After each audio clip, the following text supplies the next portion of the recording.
물어보실 거 아까 송진호 변호사님이 뭐 손 드셨던 것 같은데. 예, 송진호 변호사님. 예, 간단하게 하나만 여쭤보겠습니다. 예. 혹시 그 강호필 지작사령관이 언제 부임하셨는지 알고 계십니까?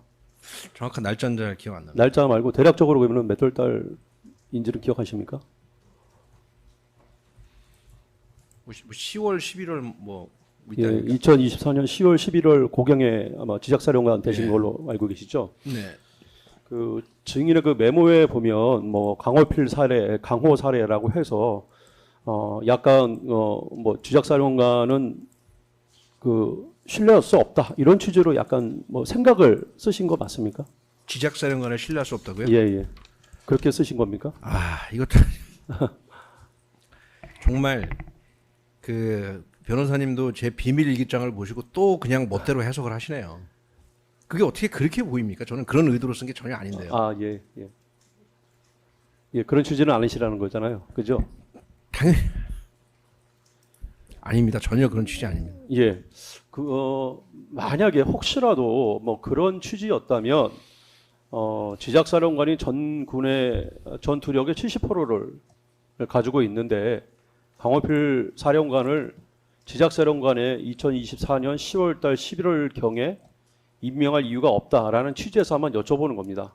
어떻습니까? 지금 뭐 이것은 뭐 이 사건과 관련이 없고 제가 아는 사실을 말씀드려야 오해 안 하실 것 같은데요. 예.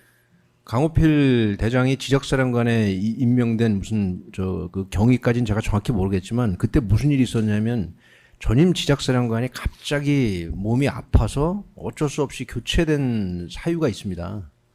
그게 더 중요한 사실관계지. 뭐 강호필 대장이 지적사령관을 뭐 갔는지 그건 그 다음 문제거든요.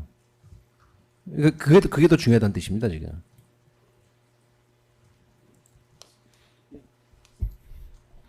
예, 다 되셨어요. 이제 그럼 피고인이 이제 직접 물어보시죠. 예. 관련된 걸 하나. 예. 이경원 변호사님 먼저 그럼 예.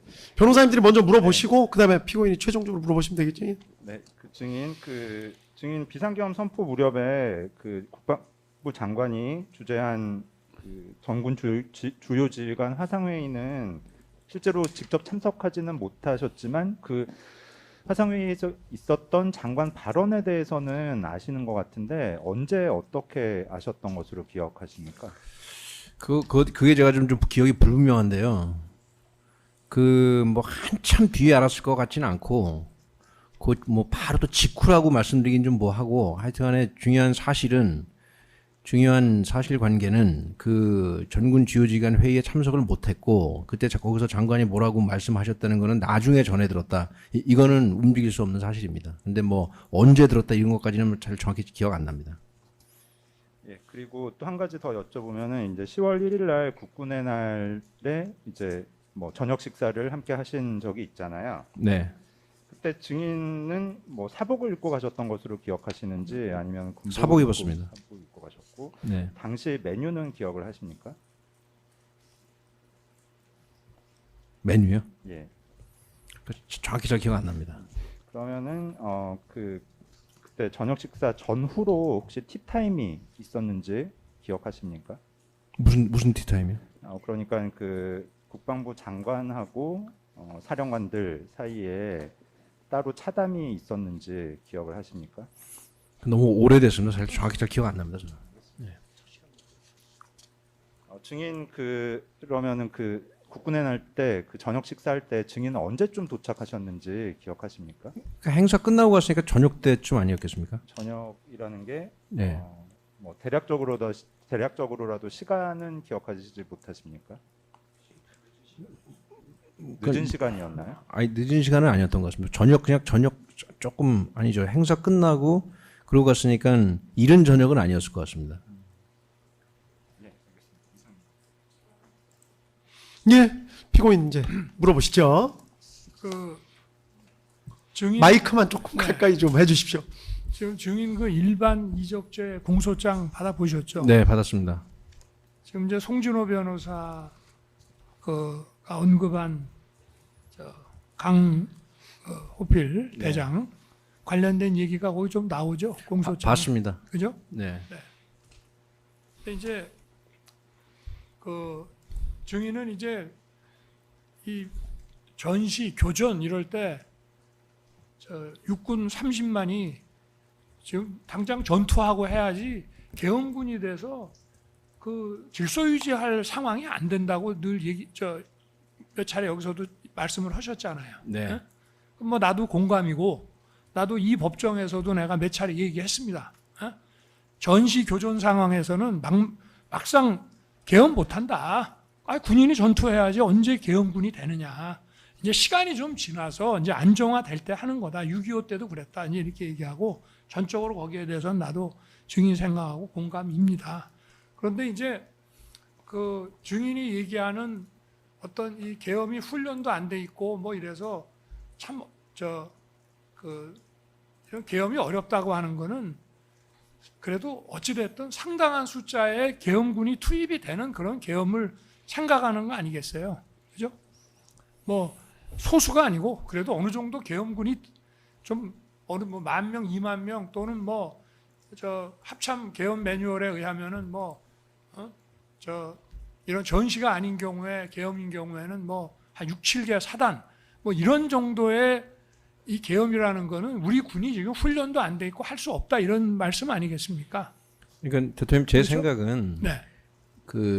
뭐 그렇게 이제 구체적으로 말씀을 하실 수도 있는데 네. 제 기본적인 군인으로서 30년, 40년 군대 생활한 사람 군인으로서 생각은 전시든 평시든 지금 저희들이 머릿속에 생각하는 그런 계엄을 군이 한다는 것은 거의 불가능하다. 그러니까, 그게 제 생각입니다. 저도 뭐 네. 공감입니다. 네. 그리고 그 결국은 이제 많은 숫자의 군이 투입되는 그런 계엄이라는 게 현실적으로 대한민국에서 어렵다는 얘기를 이제 하는 거 아니에요, 그죠? 그 우리가 취지에 그냥 쉽게 얘기하면 네. 사유나 이런 거보다 네. 하여튼 그런 얘기인데 이제 그 일반 이적죄 그 공소장에 등장하는 그 강 대장에 관련된 부분이나 내가 뭐 증인의 메모 가지고 어쩌고 저쩌고 묻는 건 아니지만 이런 걸 이렇게 종합해 보면 그 합참 차장이든 이제 그때 중장에서 대장으로 승진하면서 일지작사령관 갔는지